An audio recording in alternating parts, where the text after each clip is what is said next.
नमस्कार, आपका स्वागत है वर्ड्स ऑफ जीएस जमी से आसमां में। आज हम सॉल्व करेंगे टॉप 5 क्वेश्चंस जो संबंधित है भाग 3 मूल अधिकार से। तो चलिए देखते हैं। पहला प्रश्न हमारा, प्रेस को बोलने की स्वतंत्रता किस अनुच्छेद के तहत प्राप्त है?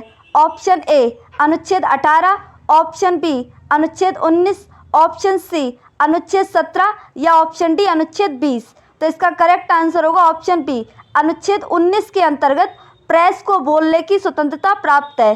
तो जितनी भी सोशल मीडिया हो गई जिन्हें बोलने का अधिकार होता है वो अनुच्छेद 19 के तहत ही प्राप्त है। तो वाक एवं अभिव्यक्ति की स्वतंत्रता अनुच्छेद 19 के अंतर्गत आती है। चलिए अगला प्रश्न हमारा, संघ बनाने का अधिकार किस अनुच्छेद के अंतर्गत आता है? ऑप्शन ए अनुच्छेद 19(1) का ए, ऑप्शन बी अनुच्छेद 19(1) का बी, ऑप्शन सी अनुच्छेद 19(1) का सी या ऑप्शन डी अनुच्छेद 19(1) का डी।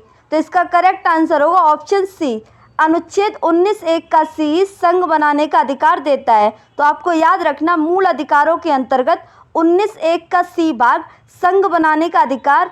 एग्जाम्पल, जितनी भी राजनीतिक पार्टियां या आप कोई संगठन बनाना चाहते हैं या सहकारी संस्थाओं का निर्माण करना चाहते हैं वो अनुच्छेद 19(1) के सी आपको स्वतंत्रता प्राप्त है। चलिए अगला प्रश्न है, दोहरे दंड से बचाव का प्रावधान किस अनुच्छेद के अंतर्गत आता है? ऑप्शन ए अनुच्छेद 19, ऑप्शन बी अनुच्छेद 16, ऑप्शन सी अनुच्छेद 21 या ऑप्शन डी अनुच्छेद 20। तो इसका करेक्ट आंसर होगा ऑप्शन डी, अनुच्छेद 20 के अंतर्गत दोहरे दंड से बचाव का प्रावधान है।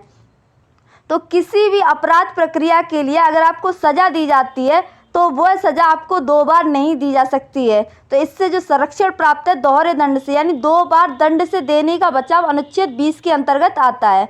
चलिए अगला प्रश्न हमारा, अपने ही विरुद्ध गवाही देने से संरक्षण किस अनुच्छेद से संबंधित है? ऑप्शन ए अनुच्छेद 19, ऑप्शन बी अनुच्छेद 20 का 2, ऑप्शन सी अनुच्छेद 20 का 3 या ऑप्शन डी अनुच्छेद 20 का 1।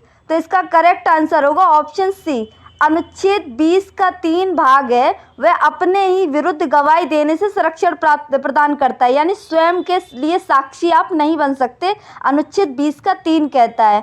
तो इसका फ़ायदा ये भी होता है कि पुलिस आपको अरेस्ट करके आपके खिलाफ ही बयान जारी अगर करवा भी लेती है तब भी वह आपको अपराधी साबित नहीं कर सकती, क्योंकि अपने ही विरुद्ध गवाही देने से आपको संरक्षण प्रदान है अनुच्छेद 20 के 3 के तहत। चलिए अगला लास्ट प्रश्न है, प्राण एवं दैहिक स्वतंत्रता का अधिकार किस अनुच्छेद से संबंधित है? अनुच्छेद ऑप्शन ए अनुच्छेद 21, ऑप्शन बी अनुच्छेद 22, ऑप्शन सी अनुच्छेद 23 या ऑप्शन डी अनुच्छेद 21।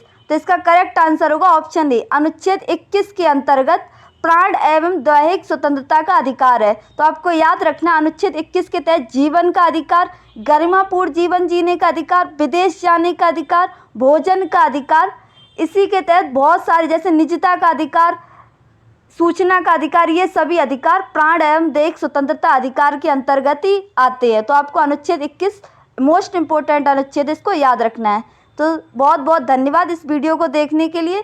सो प्लीज़ इस चैनल को सब्सक्राइब करें व इस वीडियो को लाइक करें। Thank you.